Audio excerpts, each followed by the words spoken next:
Informed that we will begin this morning's ceremony shortly. Assalamualaikum warahmatullahi wabarakatuh. Salam sejahtera dan selamat pagi. Untuk makluman, upacara pada pagi ini akan dimulakan sebentar lagi. Sekiranya tak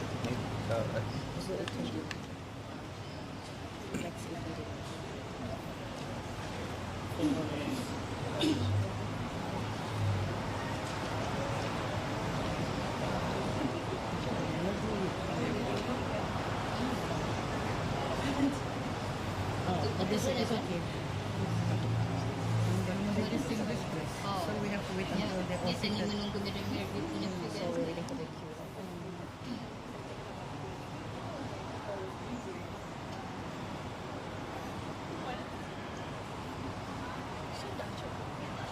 Are they all seated? I think sudah seated.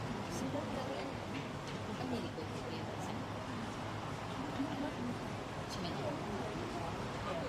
You don't have to breathe. It's gonna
dan diminta berdiri apabila rombongan panji-panji berarak lalu.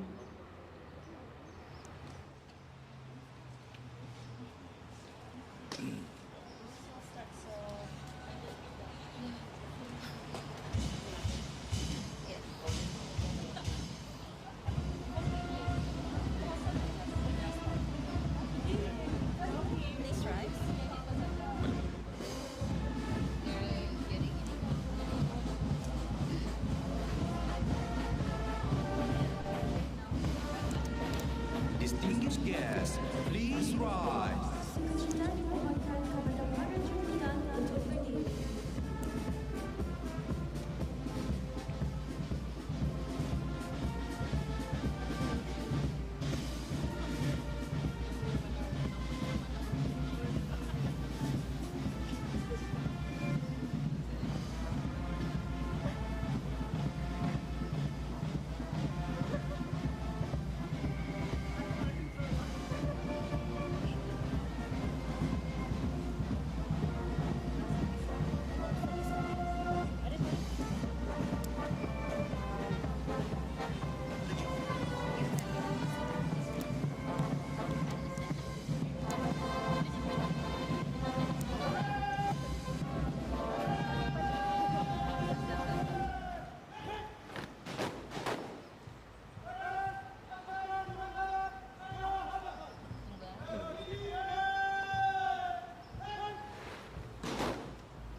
Announcing the arrival of the Honorable Attorney General of Brunei Darussalam, Datuk Seri Paduka Awang Haji Ahmad bin orang kaya raya Setiap Diraja Datuk Darussalam Haji Awang Kisah. Mengumumkan keadaan yang berhormat negara-negara dan Seri Paduka Awang Haji Ahmad bin orang kaya raya Setiap Diraja dan lain-lain utama Haji Awang Kisah.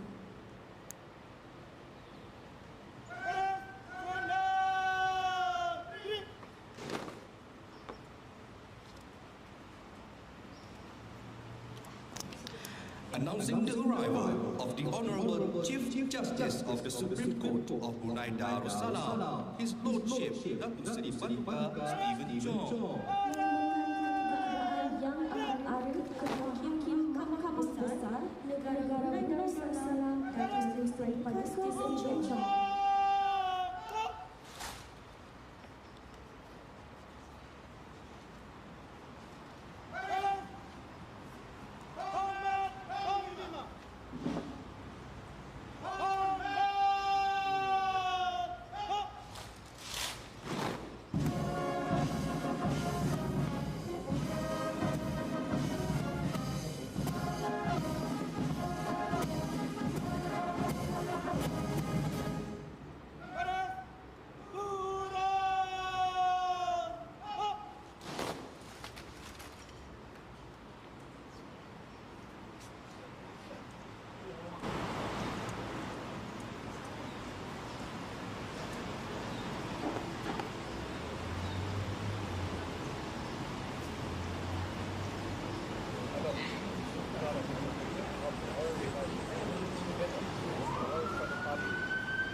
Distinguished guests, please remain at your seat and stand on the guard of honor at the Royal Standard Party of the Royal Brunei Police Force marches by.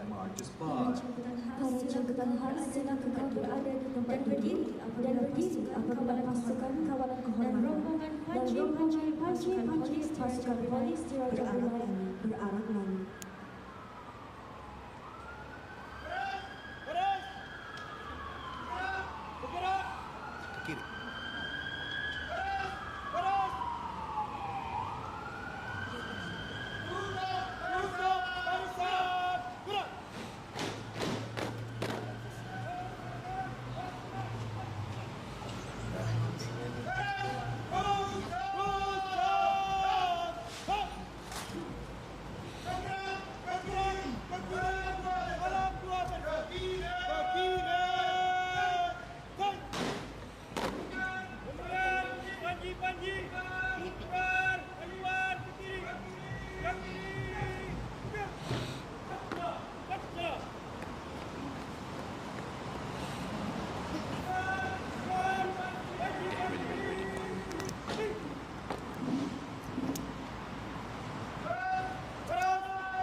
We are pleased to announce that we have concluded the first part of this morning's ceremony.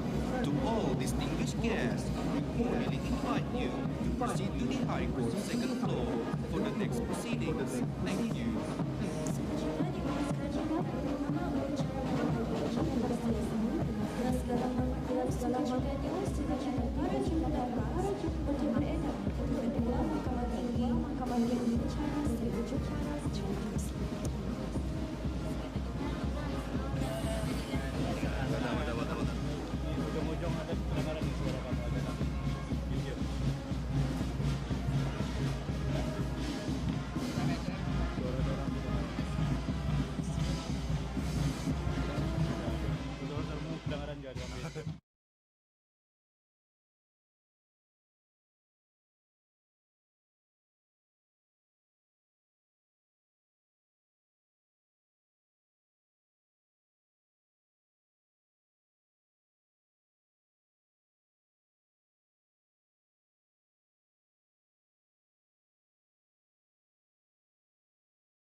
This is a safety announcement for those in attendance.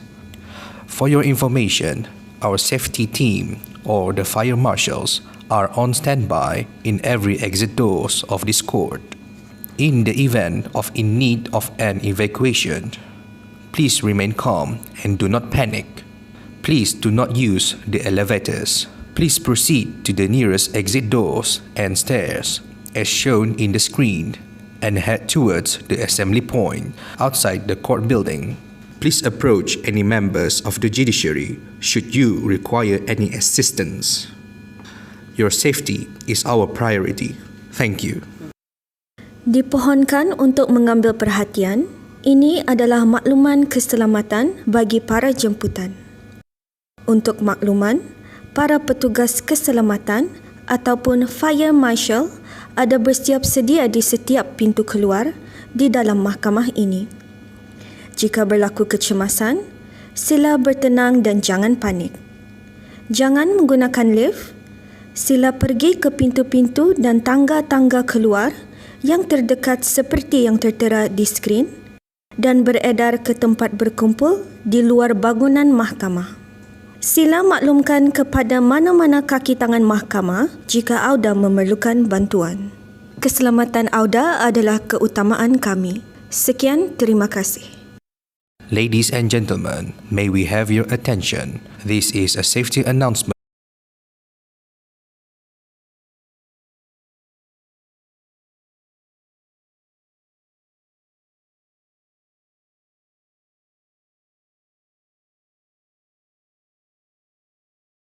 Ladies and gentlemen, may we have your attention.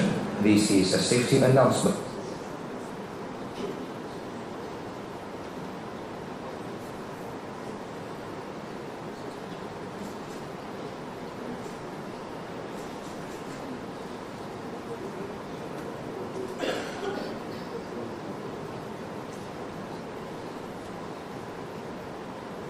Announcing the arrival of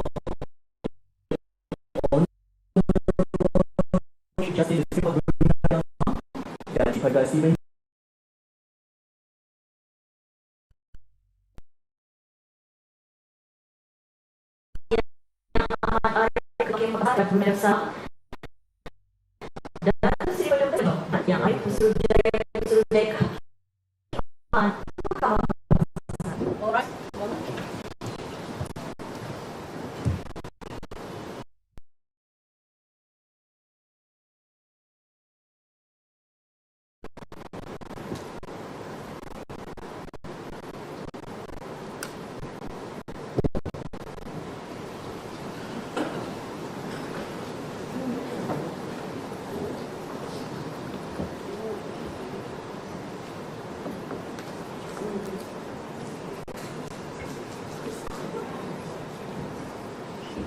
Assalamualaikum warahmatullahi wabarakatuh, and a very good morning, ladies and gentlemen.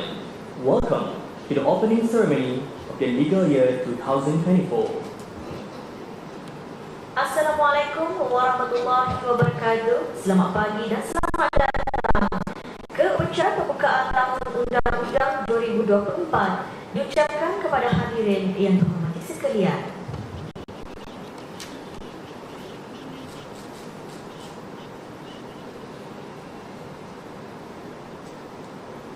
To begin this ceremony, we would like to invite Yang Mulia Awang Haji Muhammad Khairul Azmi bin Haji Bakar to lead the recital of Surah Al-Fatihah.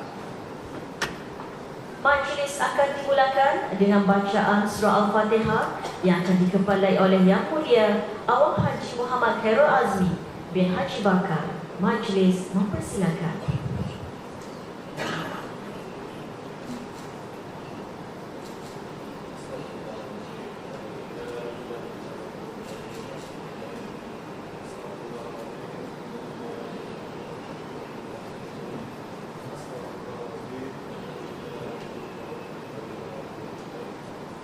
الفاتح بالقبول وتمام كل سجود ومأمول وصلى شأن ظاهرا وباطنا في الدنيا والآخرة دافعة لكل شر جالبة لكل خير لنا ولأحبابنا ولوالدنا ومشايخنا في الدين مع اللطف والعافية وعلانية أن الله يجعل اجتماعنا هذا المجلس مجلس pembukaan tahun undang-undang 2024 محاطا بالخيرات والمسرات والأنوار والبركات ينور قلوبنا الطرق والهدى والعفاف والموت على دين الإسلام والإيمان بلا محنة ولا امتحان ويقضي لنا جميع الحاجات بحق سيدنا محمد صلى الله عليه وسلم.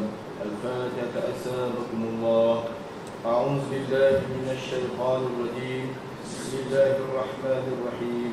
الحمد لله رب العالمين الرحمن الرحيم مالك يوم الدين إياك نعبد وإياك نستعين اهدنا الصراط المستقيم صراط الذين أنعمت عليهم غير المغضوب عليهم ولا الضالين.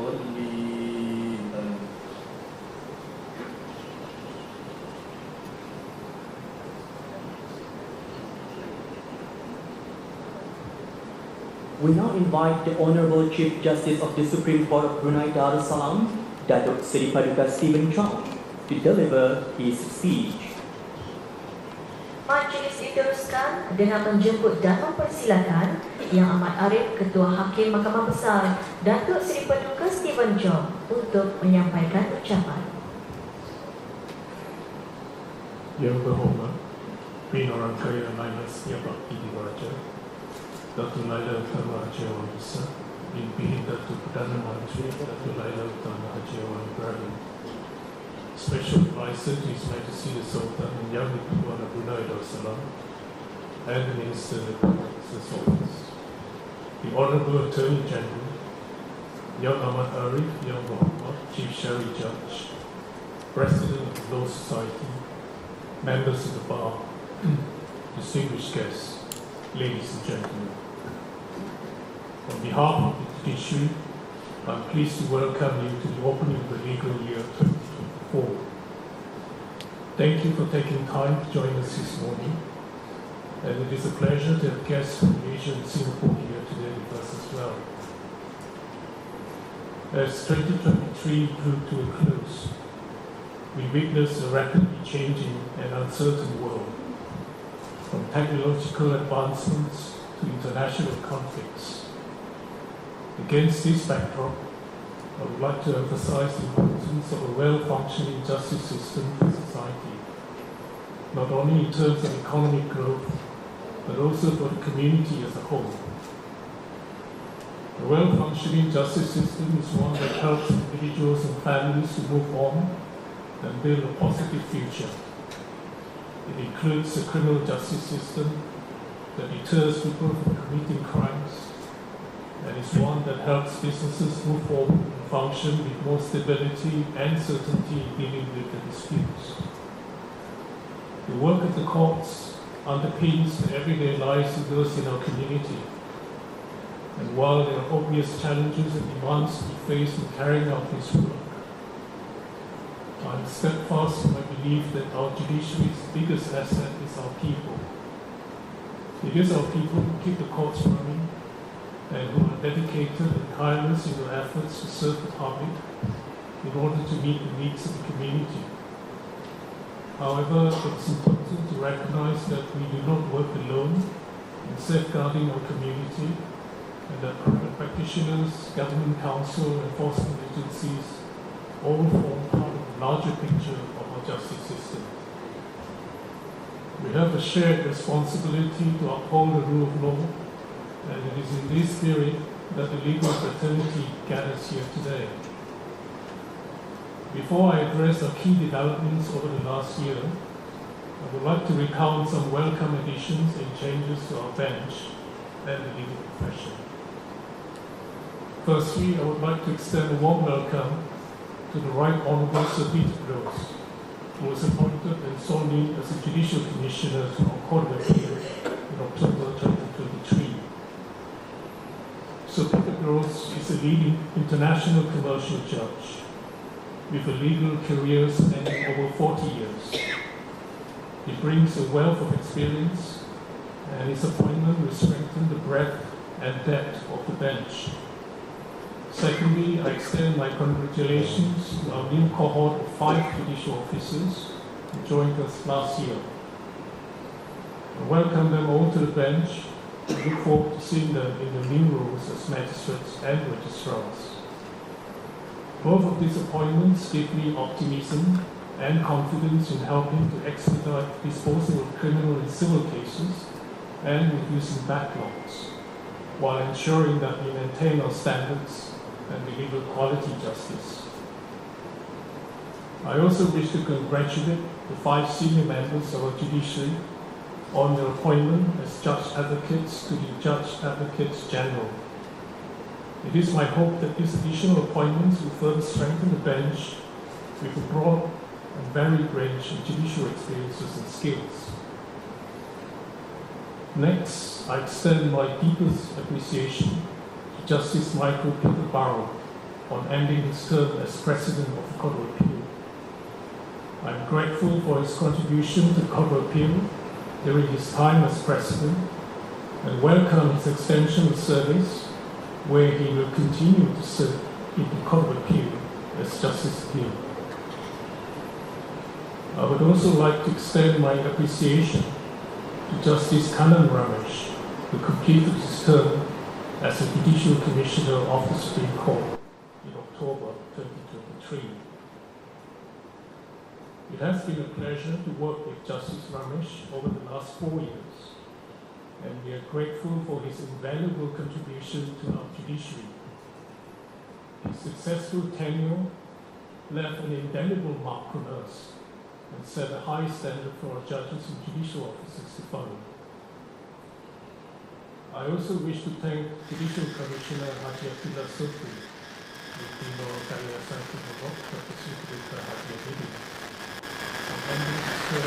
Chief Registrar of the Supreme Court. I'm grateful for his numerous contributions and distinguished service in his capacity as Chief Registrar. His leadership was instrumental to the implementation of many key reforms in the judiciary, and I'm delighted that he will continue his service with us as Judicial Commissioner. Lastly, I would like to congratulate Ms. Nur Aziza binti Dr. Sri Paduka Haji Ahmad and Mr. On Poon Zeng on being elected as President and Vice President of the Law Society. I look forward to working with you both to strengthen relations between the bench and the bar and extend my best wishes to you. I will now give an account of our progress in the past year and begin with a brief overview of our court's statistics. The Magistrates' Court serves as a court of first instance in criminal and civil matters within the scope of its jurisdiction, and it is the main entry point for many proceedings in the country. In measuring its performance, we can gauge the court's efficiency in disposing of cases across all 4 districts. I'm pleased to report that for the 21 period ending in December 2023, the clearance rate of criminal matters in the Magistrates' Court stands at 80%, whereas the clearance rate for civil matters stands at 83%, marking an improvement from previous year's rates of 77% and 63% respectively.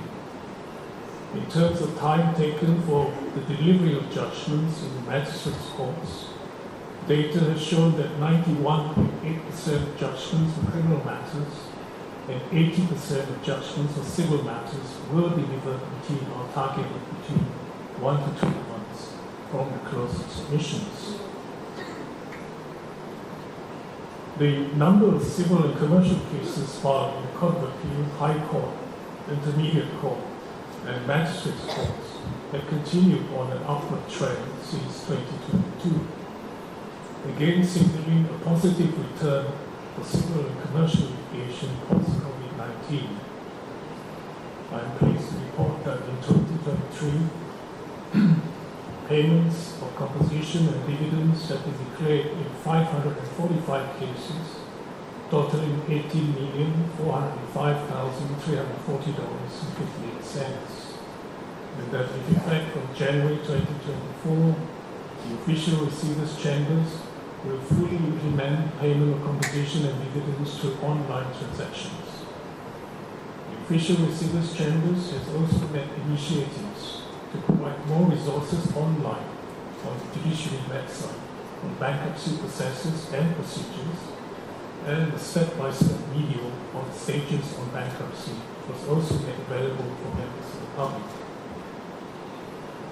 The Probate Registry also had a busy and productive year, with a marked increase in the number of applications received and granted. I'm pleased to report that in 2023, a total of 727 applications were received for letters of administration, with 780 applications granted, compared to the previous year, where a total of 621 applications were received for letters of administration, with 375 applications granted. In 2023, we saw the number of applications for registration of marriages and divorce petitions drop. The number of criminal cases filed in Bandar Seri Begawan Magistrates Court also saw a decrease from 454 in 2022 to 361 cases filed in 2023. Conversely, we found that there were to be slight increases in the number of criminal cases filed in the Tutong and Colorado Magistrates Courts. Statistics have also shown that online hearings continue to be a feature of the courts, where in 2023, a total of 1,065 proceedings were conducted online in the High Court, Intermediate Court, and Magistrates Courts. The judiciary continuously encourage and support the use of online hearings in order to improve access to justice and progress cases more efficiently and effectively. Over the course of the last year, we continued our international collaboration through various initiatives and agreements in foreign courts. In February 2023, I called on the Lord Chief Justice of England and Wales, Right Honourable the Lord Bernard of Naudon, and the President of the Supreme Court of the United Kingdom, Lord Reid of Alabama. Meetings were held with senior judges of the judiciary of England and Wales, and visits were also made to the Royal Courts of Justice, the Supreme Court of the United Kingdom, the Judicial Committee of the Privy Council, and the Central Criminal Court of England and Wales. I'm pleased to report that fruitful discussions were held in areas including judicial cooperation, in continuing judicial education and training, best practices in commercial dispute resolution, developments in insolvency resolution processes, and the modalities of appellate hearings now conducted online by the Privy Council, which is relevant to us as in Brunei Darussalam, parties to civil cases are able to appeal to the Privy Council provided that both parties agree beforehand. Our engagement with the judiciary of England and Wales continued in September 2023 through the visit of the Right Honourable the Master of the Rolls and Head of Civil Justice of England and Wales, Sir Geoffrey Walls. We delivered lectures to the legal fraternity on technology and access to justice, England and Wales' revolution in dispute resolution, and the creation of the digital justice system, and on the transformation of the legal profession through generative artificial intelligence, implications for legal service delivery and dispute resolution, including courts. In May 2022, we formalized judicial cooperation through the signing of a memorandum of cooperation with the Department of Justice of the Hong Kong Special Administrative Region of the People's Republic of China to strengthen communication, collaboration, and cooperation on issues relating to dispute avoidance and resolution.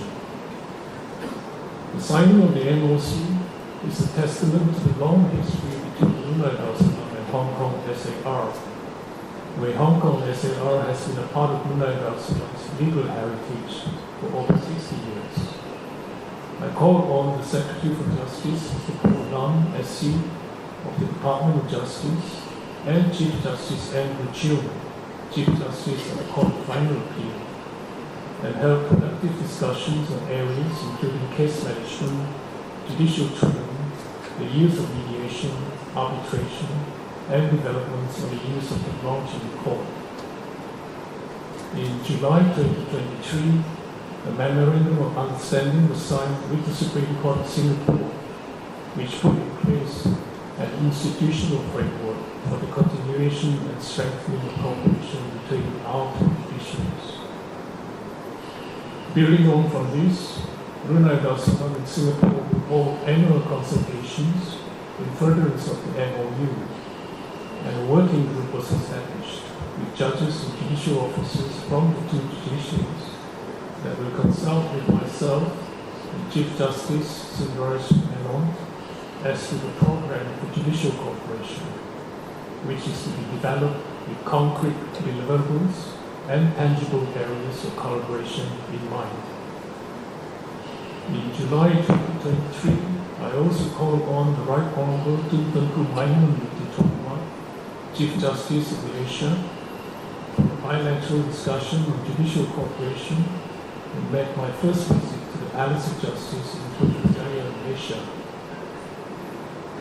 The delegation and I had constructive meetings with members of the Malaysian judiciary on areas of interest, including the use of technology in court, transcription of proceedings, and the use of mediation in the courts. And we look forward to strengthening bilateral ties with our Malaysian counterparts in the years to come. Regionally, we continue to engage actively amongst ASEAN counterparts and attended the 7th Joint Judicial Conference between the judiciaries of Brunei Darussalam, Malaysia, and Singapore, and the inaugural Council of ASEAN Chief Justices Retreat. Both forums serve as a valuable platform for the long-standing friendship among our regional partners, and we remain committed to strengthening such judicial cooperation.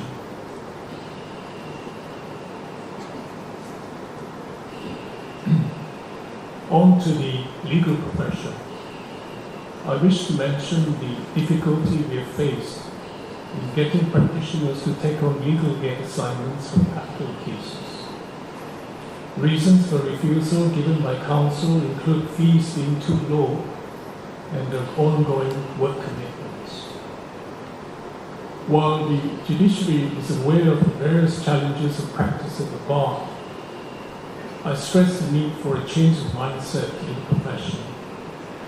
It is a tremendously important worthwhile undertaking when provided as a public service, and legal aid assignments of capital cases supports the judiciary's central priorities to ensure access to justice and assisting defendants who cannot afford legal representation. Following from this, I suggest that the Chief Registrar's Office, Attorney General's Chambers, and the Law Society form a committee to introduce a mandatory continuing professional development scheme where such assignments may count towards CPD points. There is a real need to incentivize legal aid programs, and while doing so, we can also encourage practitioners to achieve core competencies at different stages of their legal practice in order to maintain high professional standards. While on the topic of professional standards, I would like to emphasize the need for rules governing conduct in relation to fees and the professional duty to provide clients with information on fees. Lawyers have a duty to facilitate access to justice and charge clients fairly for work done, and it is the lawyer's duty to furnish adequate information to clients, such as A, the basis on which fees are charged, and the manner of fees are paid by clients. B, informing clients of any other reasonably foreseeable charges. C, providing clients with fee estimates. D, ensuring actual fees charged do not vary substantially from estimate unless client is informed of changes in circumstances. And E, informing clients of the right to apply for review of fees by taxation of their costs. To address this issue, I suggest the Chief Registrar's Office to chair a committee comprising of members from the Attorney General's chambers and the Law Society, to look into enacting rules on adequate professional services in order to prescribe standards of client care. Ultimately, this is to protect members of the public by ensuring that lawyers are transparent with their clients with what their fees are likely to be, and to explain the fees in a manner understood by their clients. I now turn to discuss the use of generative artificial intelligence and the impact of the use of AI on the legal profession. This comes in response to the increasing adoption and use of AI such as ChatGPT and its ability to generate original content in response to user prompts. I encourage the Chief Registrar's Office, Attorney General's Chambers, and the Law Society to jointly study and consider the issues and concerns of the use of AI, which will potentially transform how the legal profession works, particularly in areas such as contract review, legal research, and drafting of legal documents.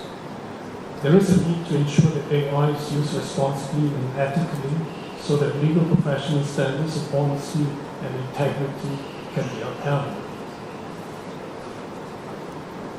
In a recent criminal appeal, the respondent made an application to the Court of Appeal for the judgment in the appeal to be delivered in camera. The Court of Appeal refused the application but ordered that there be no publication of the names of the victims of any particulars which might lead to the victims' identities.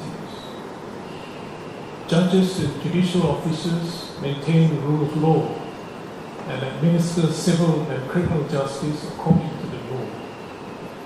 In so doing, judges and officers, judicial officers, must bear in mind a number of fundamental principles, such as judicial independence, impartiality, fairness, transparency, and competence. Members of the public can attend open court hearings in accordance with the principle of open justice.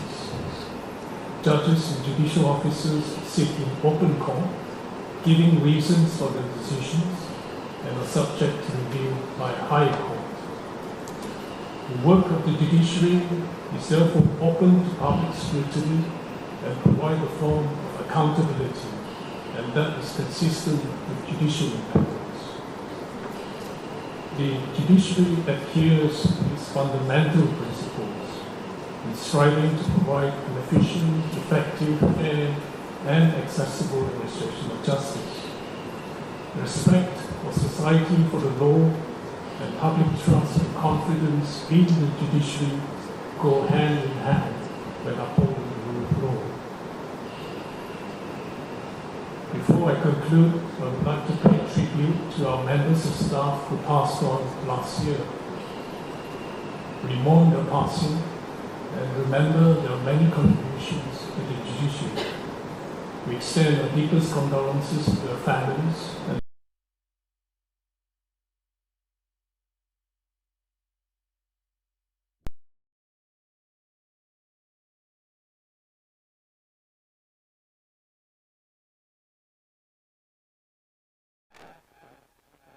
rising committee met for today.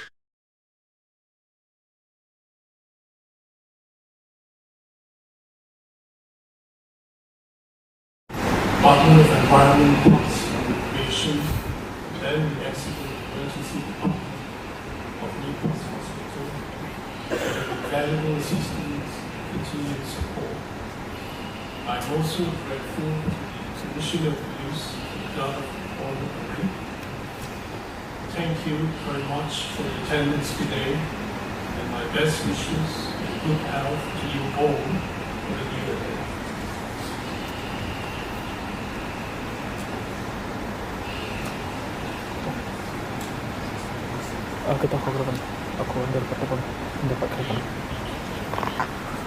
Thank you, Honorable Chief Justice of the Supreme Court. Terima kasih Yang Amat Arif Ketua Hakim Mahkamah Besar. We now invite the Honorable Attorney General Yang Berhormat Datuk Seri Paduka Awang Haji Ahmad Pimpinan Orang Kaya Layan Setia Bakti Diraja, Datuk Layar Utama Haji Awang Isa, to deliver his speech. Majlis dengan hormatnya mempersilakan Yang Berhormat Peguam Negara Datuk Seri Paduka Awang Haji Ahmad bin Orang Kaya Layan Setia Bakti Diraja, Datuk Layar Utama Haji Awang Isa untuk menyampaikan ucapan.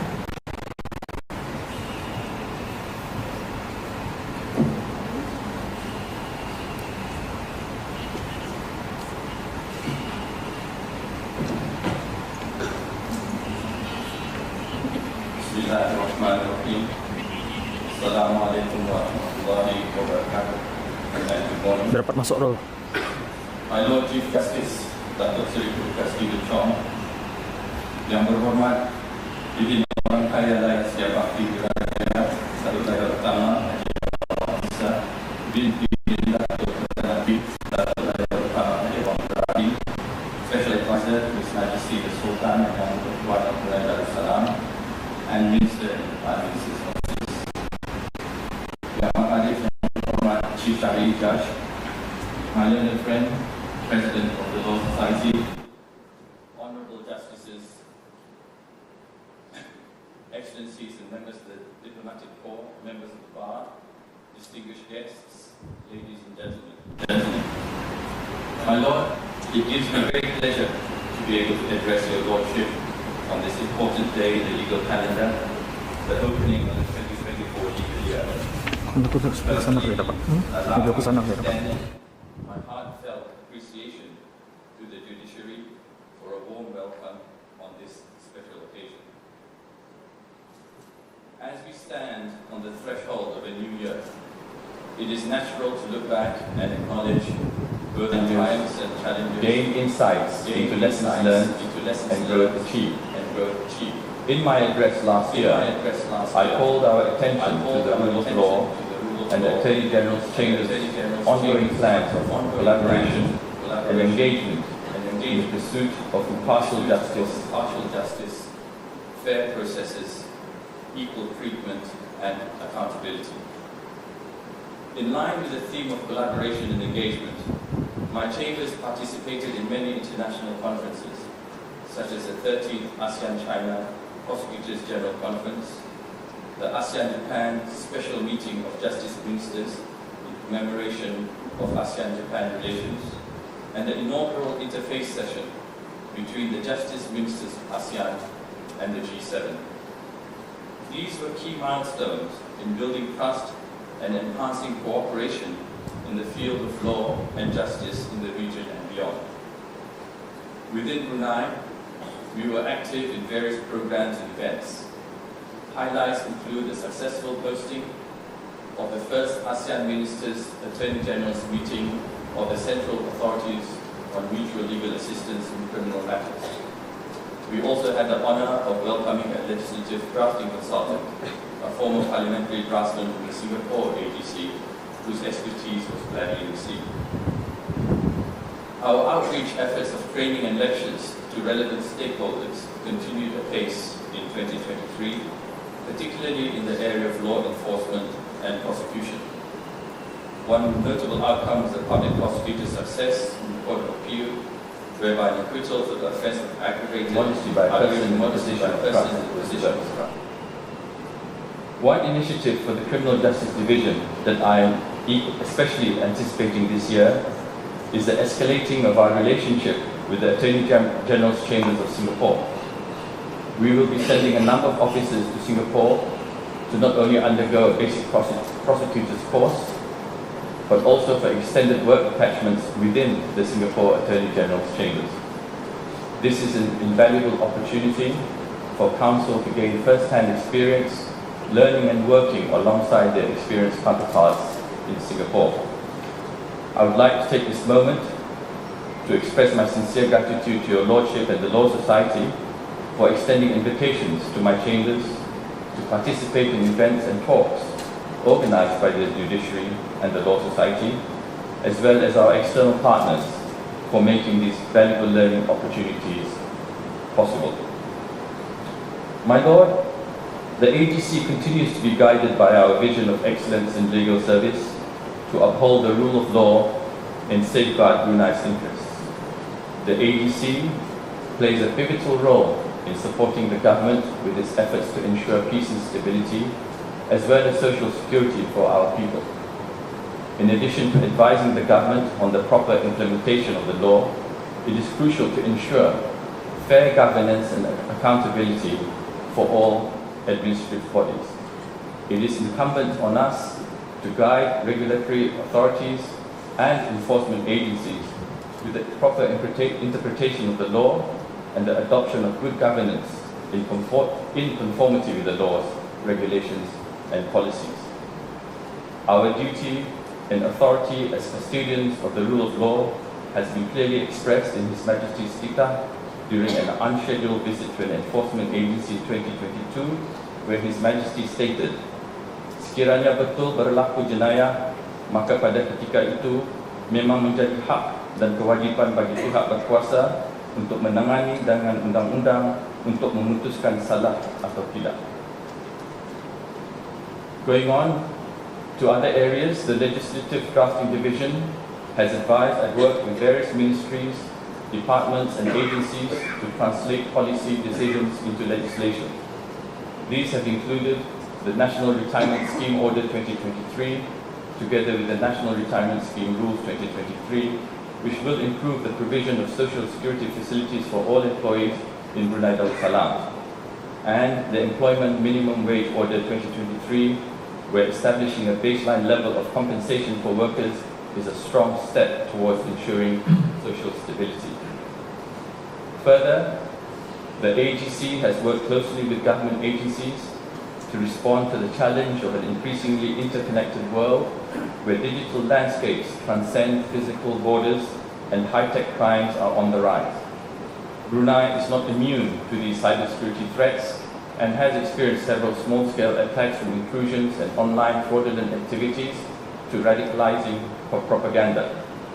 The importance of robust cybersecurity measures cannot be overstated.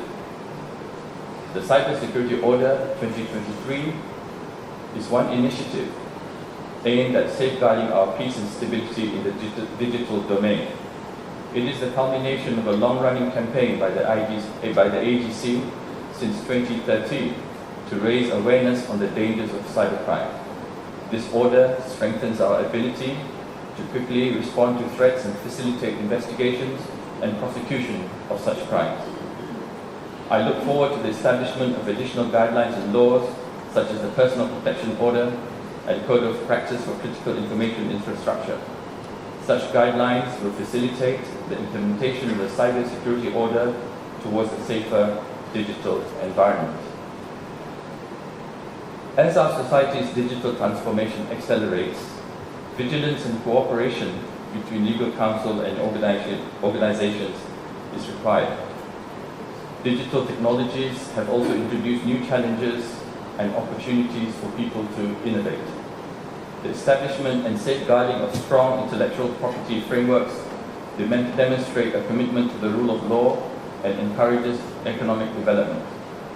I wish to recognize the Intellectual Property Office of Brunei Darussalam through IPO for their efforts and initiatives to promote inclusivity, innovation, creativity, technology, and entrepreneurship. Their successful organization of the annual World Intellectual Property Day celebration gathered almost 200 participants from various industries. The theme of Women and IP, Accelerating Innovation and Creation, advocated for more women entrepreneurs and creatives to be part of the intellectual property system. I also congratulate YPO on the signing of a Memorandum of Understanding with the University of Brunei Darussalam. The establishment and safeguarding of strong IP frameworks demonstrate a commitment to the rule of law and encourages economic development and attracts foreign investment. My Lord, in keeping with the rise of technology, the AGC Strategic Plan 2021-2023 focused on human resource management and the adoption of legal technology. There has been good progress in utilizing technology to enhance the efficiency of the management of the AGC. The electronic document management system is scheduled to go live this year, and this will enable the ADC to better manage and track the large volume of correspondence that we receive. The next step is to progress with the legislative electronic drafting and online system and formulate a new strategic plan to further increase the efficiency of our legal services. My Lord, finally, I would like to take this opportunity to share the recent promotion of Pengiran Haji Siti Rahmah binti Pengiran Haji Muhammad on her promotion from Principal Counsel to Assistant Solicitor General, and Dayan Nur Ismizan binti Haji Ismail from Principal Counsel to Legal Draftsman. I wish them the best in their new role and hope that their success serves as inspiration for other officers to aim for career advancement. Of course, I cannot fail to acknowledge the recent appointment by the Law Society of Ms. Nur Aziza Ahmad as their new and first Lady President. My warmest congratulations to her on this well-deserved achievement and milestone in her law career. My Lord, as we look forward, let us embark into the new year with a sense of purpose, ready to confront and overcome challenges with the determination to embrace new opportunities. The Attorney General's Chambers remains committed to the principles that underpin our legal system.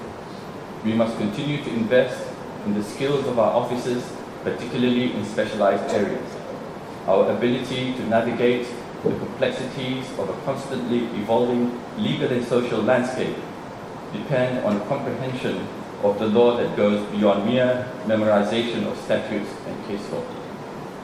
The legal profession calls for an appreciation of the balance between the rights of the individual and societal needs, a keen awareness of the parameters of the law, and a recognition of the limits of discretionary and enforcement powers. It is this understanding that empowers us to be effective advocates, impartial arbiters, and agents of positive change within our community. Your Lordship's initiatives with regard to legal aid and fees charged by private practitioners are welcome, and I fully support such efforts. My Lord, I shall conclude by extending my best wishes to your Lordship, honourable judges, the legal fraternity, and everyone a healthy, joyful, and prosperous 2024. Thank you. Thank you.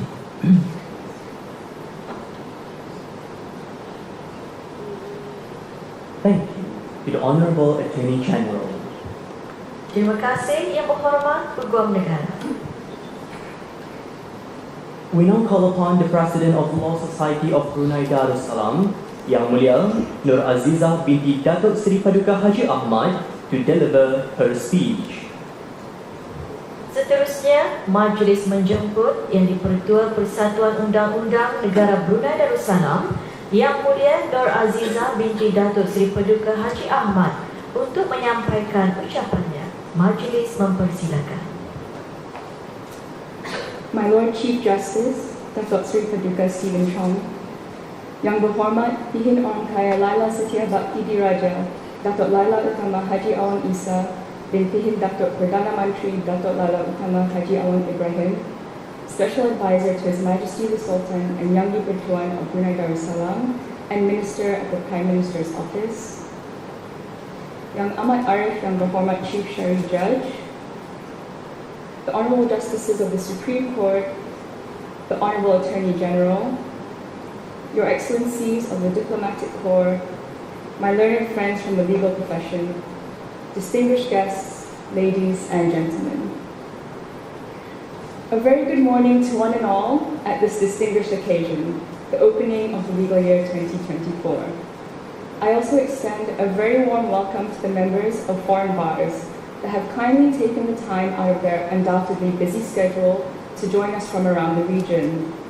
Ms. Lisa Sam P. Min, President of the Law Society of Singapore, Mr. Muhammad Nazir Majwarin, President of the Sabah Law Society, Mr. Gurveer Singh Sandhu, President of the Advocates Association of Sarawak, and Sheikh Muhammad Ezri Abdul Wahab, Vice President of the Malaysian Bar, and Mr. Roger Chin, immediate past President of the Sabah Law Society. Thank you for being here. Your presence is very much appreciated. My Lord, it is with the deepest honor and overwhelming sense of gratitude and humility that I address your Lordship today as the first female president of our esteemed Law Society. First and foremost, I want to express my appreciation to the Council of the Law Society for having the confidence to entrust me with this historic responsibility. It is an honor that I do not take lightly, and as the thought of today loomed over me, especially when thinking of what to say in this speech, the more acutely aware I became of the significance of this moment. To my fellow members of the Bar, I stand here today not only as your learned friend, but I hope also as a representative of the growth and inclusivity of the society, as well as the limitless potential that exists within our profession. I would not be here without the leaders who came before me, who, with their hard work, dedication, and passion to serve, laid the foundation upon which I now stand. To my predecessors, some of whom continue to serve in council, I extend my gratitude for your enduring contributions to the society. I'm grateful not to be on this journey alone, my Lord, for behind every successful leader is a team of dedicated individuals who share a common vision. And I would like to take this opportunity to introduce the individuals serving in council this term.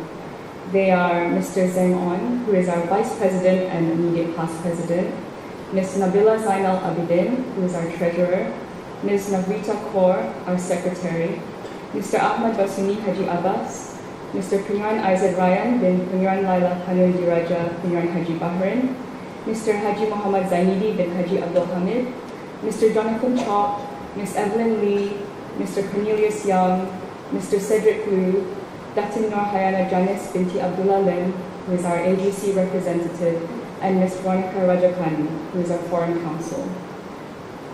If I may be so bold, my Lord, I think that together with this current council, we form a dynamic team ready to face the challenges and opportunities that lie ahead, with each member bringing a wealth of experience and diversity of perspective. And I look forward to doing meaningful work with them over the next 2 years. Although I may be the first female president of the Law Society, female leadership in the legal profession in Brunei, I think, is nothing new. One need only look to the Attorney General's chambers or the number of women in private practice who are partners, managing partners, or sole practitioners, for example, to see that female empowerment is alive and well in our legal fraternity. In fact, we have one of the highest ratios of women to men in private practice in the region. So perhaps it would have only been a matter of time that we saw a woman in this role. Nevertheless, I think it's a testament to the growth and development of our legal fraternity that the time has now come, 18 years since the establishment of the society, for female leadership. It is said that when more women are empowered to lead, everyone benefits.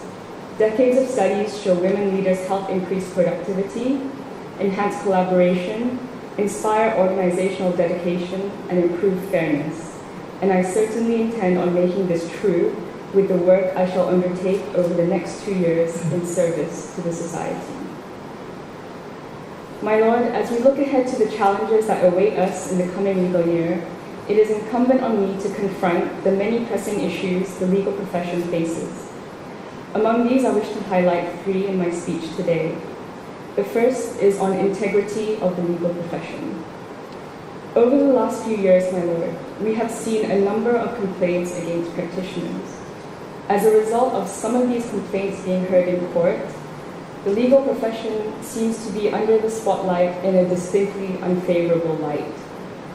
I think your Lordship will agree that this cannot be allowed to continue. Brunei, like any other country, is not immune to complaints against lawyers, although an uncomfortable process, the ability to raise concerns regarding conduct and standards of a lawyer is part of a healthy ecosystem. Instances of misconduct or ethical lapses, however, if left unaddressed, can erode the public's trust in the legal system. This state of affairs is unfortunate, but the complaints procedure is necessary to ensure the integrity of the legal profession as we know it. The role of a lawyer is not an easy one. It's a calling that expects resilience and strength of heart from those that choose to practice it. At any given time, we as lawyers play many roles for our client. Their ardent defender, their teller of hard truths, their trusted counsel, very often taking on their emotional burden, with the expectation that we readily have the knowledge to resolve issues in their best interests. In a good lawyer-client relationship, we see our clients through their highs and lows, from their beginning to end. For these reasons, we must guard the integrity of the legal profession and be vigilant in upholding the ethical standards that define it. While professional misconduct is commonly associated with dishonesty or unethical behavior, it is also essential to recognize that misconduct can manifest in various forms, some of which may not necessarily involve dishonesty. Instances of conduct falling short of the expected standards can also occur from lapses in judgment, inadequate oversight, lack of transparency, as your lordship mentioned, or misunderstanding of professional obligations. While all forms of professional misconduct must be fully dealt with and with consequences commensurate to the conduct complained of, perhaps as a legal community, we ought to also consider what measures we can take to prevent such lapses. By fostering a culture of accountability, continuous education, and ethical reflection, we can uphold the integrity of our profession and ensure that the trust bestowed upon us by the public remains steadfast. To this end, my lord, we of course welcome any suggestions your lordship may recommend and which we shall take into serious consideration. Last year, the Council, together with the Judiciary and AGC, began a series of constructive dialogues on matters affecting the legal profession, and we look forward to continuing these dialogues in the coming year. Thanks to these helpful sessions, the Council has been making headway in its duty of protecting and assisting both our members and the public, resulting in a couple of upcoming developments. The first is an upcoming update to the disciplinary process, whereby all complaints shall be evaluated by a review committee before an inquiry committee is constituted. The reason for this, my lord, is so that complaints can be dealt with expeditiously by determining at the earliest opportunity whether a complaint has sufficient cause to be investigated to a higher degree or merely frivolous and vexatious. It is hoped that this update will ensure that our resources are being used efficiently, given our small pool of inquiry panel members, which often result in members either being unable to act due to conflict or tied up with other complaints, as your lordship is aware. The second development is the introduction of professional indemnity rules, which is hoped to take effect in 2025, and will require that every firm have in place an insurance policy providing indemnity against loss arising from claims in respect of civil liability incurred in connection with a lawyer's practice. This is a welcome addition to the legal ecosystem, as with any service-based enterprise, we may encounter situations in which clients are unhappy with our work despite our best efforts. With indemnity cover in place, it can be ensured that our members and the public are adequately protected, come what may. In addition to this, we hope to have in the pipeline more opportunities for continuing professional development for members of the bar that touch on practical aspects of legal practice, such as legal accounting and ethics, as well as those focusing on skill building, like the talk that we shall have this afternoon on criminal trial procedure and the advocacy workshop that we aim to have a few months from now. The importance of continuing professional development cannot be overstated. It is through ongoing learning and growth that we not only stay abreast of the latest legal developments and precedents, but also hone our skills, refine our practices, and maintain the highest standards of proficiency and ethical conduct. My lord, the second challenge that we face is saturation of the legal market. While a diverse and competitive legal landscape is beneficial, an oversaturation of practitioners can lead to conduct issues and potential compromise of quality services. This is a multifaceted challenge requiring an approach that, on the one hand, preserves the high standards of the profession while welcoming those that desire to be a part of our community and who are set to be the next generation of lawyers. The increase in lawyers within the profession is not necessarily something within our control. What we can control, my Lord, is our ability to adapt, innovate, and grow stronger from the set of circumstances presented to us. Meanwhile, it is also the Council's duty to protect the interests of our members and the profession.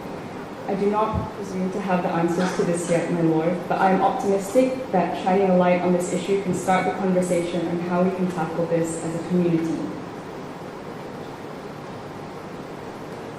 The third challenge that I wish to highlight in my speech, my Lord, is ensuring access to justice.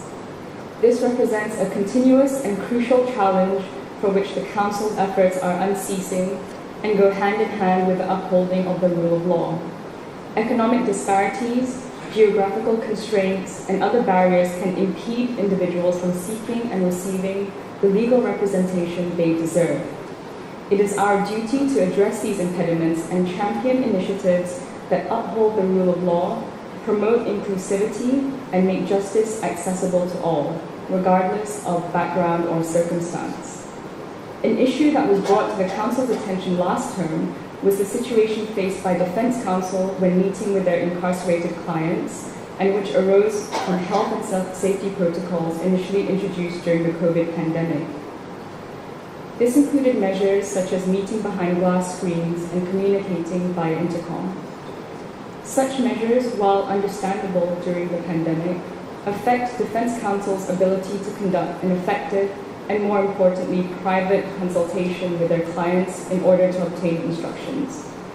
The Council had raised our concerns with the current practice via letter last year to various entities such as the Prisons Department and more recently to the Ministry of Home Affairs earlier this year. And we look forward to working with the relevant agencies in resolving this issue as soon as possible. On that note, it would be remiss of me not to mention the inclusion of the Law Society by various governmental agencies in the previous year, for which we are appreciative. In particular, we are grateful to the Ministry of Development for involving the Law Society in their discussions with the AGC on the amendments to the Land Code Amendment Order. These amendments have been much anticipated, with wide-reaching effects on the property market and conveyancing practices in the country, and we are eager to see the product of those discussions. My Lord, earlier this year, the Law Society received invitations to attend the opening of legal years around the region, and for which myself and Mr. On gladly attended. Attending these events not only fosters good connections with our learned friends overseas, but more importantly gives us an opportunity to learn from our more established counterparts on how to build a thriving legal community.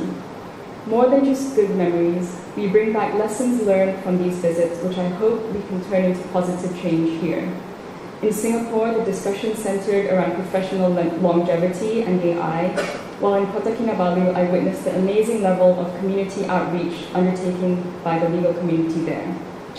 As we reflect on these enriching experiences, I hope we can recommit ourselves to further collaboration and channel this knowledge and inspiration into our endeavors here at home, as we strive towards a more vibrant legal community and service to the public. The mainstay of our community outreach here is, of course, the Legal Aid Clinic, run by the Society every month, and for which we are seeing increasing numbers of the public attending. In this endeavor, I would like to thank the members who volunteer their time and support for this important initiative. The success of this program lies in your participation. We all have the ability to have profound impact beyond the walls of our offices and the courtroom, and I urge members of the bar to seize the opportunities available to give back to the community by taking part in our legal aid clinic or other legal aid programs, such as the one in place for capital cases. Participating in such work are not merely noble aspirations. They are tangible expressions of our commitment to justice and our duty to serve the greater good. By offering our time, skills, and resources through volunteerism, we can make a meaningful difference in the lives of those who need it most. The Legal Aid Clinic is due to begin once again this month, and on behalf of the Legal Aid Committee, we look forward to the continued support from our members this year. On a lighter note, the Council also recommits itself to holding our yearly games and annual dinner. It is with great pleasure to inform our members that after many years of being trampled by the AGC in all the sports, We finally brought back a trophy from the games for bowling, and I hope we can at least keep this one for another year. Jokes aside, my lord, there is no other occasion in which we are able to connect with each other in an informal setting such as the games and annual dinner. And I thank our members, the judiciary and the AGC for their enthusiastic participation in these events. It is truly the highlight of the year that gives us an opportunity to commemorate the important part each of us play in this small legal fraternity. Before I conclude, my lord, I would like to take this opportunity to congratulate members of the judiciary who have received new appointments as magistrates, namely the Honorable Muhammad Shafiq bin Awang Haji Zakaria, the Honorable Abdul Azim bin Othman, the Honorable Fatim Fikriya binti Haji Rosmi, the Honorable Norsari Shamina binti Haji Jafri, the Honorable Nurul Bila Akhila binti Haji Muhammad Ali, and the Honorable Sharifah Norbakia binti Malay Sharan, as well as the addition of Sir Peter Grace, as mentioned in your lordship's speech. Finally, my speech would not be complete without recognizing the excellent group of young lawyers who took part in this year's moot competition in Singapore. This year, the Law Society sent 2 teams once again, consisting of Mr. Abdul Hakim bin Ahmad Zakaria and Ms. Kunyan Umi Takia binti Kunyan Abdul Rahman in one team, and Mr. Brandon Chin and Ms. Vici Len in the other, headed by Mr. Kamal Shari. I commend these individuals for their bravery in taking on this challenge, and am incredibly proud to inform your lordship that there was, for another second consecutive year, a team from Brunei that made it to the finals. This team was none other than the team comprising Mr. Chin and Ms. Lin, with Mr. Chin earning the title of Best Speaker. To say that these achievements have made us all here in Brunei proud is an understatement, and I extend my heartfelt appreciation to Mr. Shari and the teams for their hard work in the preparation for the moot. Congratulations, and perhaps 3rd time's a charm. My lord, as we begin this new legal year, it is my hope that we carry with us the lessons of the past, the achievements of the present, and the aspirations for the future. I am eager and absolutely honored to serve our members and the wider community as we navigate the challenges and triumphs that lie ahead. And on behalf of the Law Society, I reiterate our commitment of support and cooperation to the judiciary in its duty of upholding the administration of justice and the rule of law. With that, I wish everyone present a year of collaboration, progress, and prosperity. Thank you very much. Thank you. Thank you to the President of the Law Society of Brunei Darussalam. Terima kasih yang di-Pertua Persatuan Undang-Undang Negara Brunei Darussalam. To bless this morning's ceremony, once again we would like to invite Yang Mulia Awang Haji Muhammad Khairul Azmi bin Haji Bakar to lead the doa. Bagi memberkati majlis ini, sekali lagi, majlis menjemput Yang Mulia Awang Haji Muhammad Khairul Azmi bin Haji Bakar untuk menghafalai bacaan doa selamat. Majlis mempersilakan.